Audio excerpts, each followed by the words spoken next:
और अब बात सियासत की। यूपी में अगले साल पंचायत चुनाव है, तो उसके बाद 2027 में विधानसभा का महासमर है। ऐसे में सभी पार्टियों का फोकस दलित वोटर है। बीजेपी, समाजवादी पार्टी और बहुजन समाज पार्टी अपने अपने तरीके से दलित समाज को साधने में जुट गई है, ताकि 2027 के दंगल में उनका दांव सटीक बैठ सके।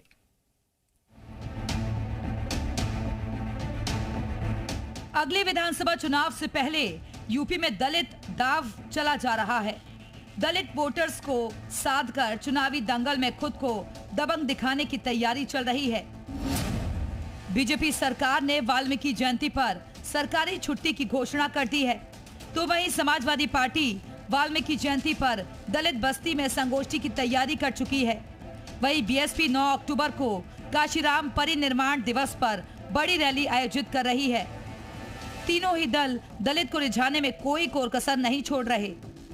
आपको बताएं तो इस वक्त सभी पार्टियों का फोकस सबसे अधिक दलितों पर है।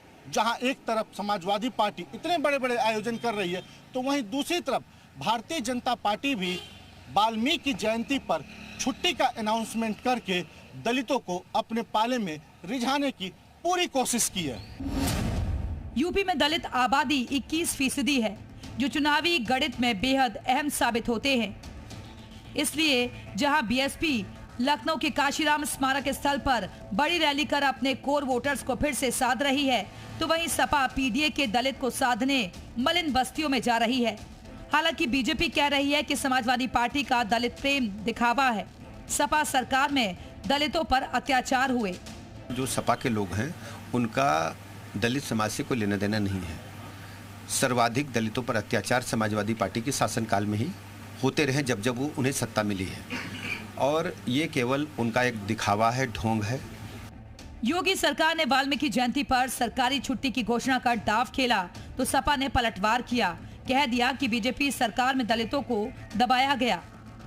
दलितों का बड़े पैमाने पर उत्पीड़न हुआ है और अपराध बढ़ रहे हैं। खैर, ये तो आने वाला वक्त बताएगा कि दलित वोटर्स का हाथ किस पार्टी के साथ है। तुषार श्रीवास्तव के साथ ब्यूरो रिपोर्ट, जी मीडिया।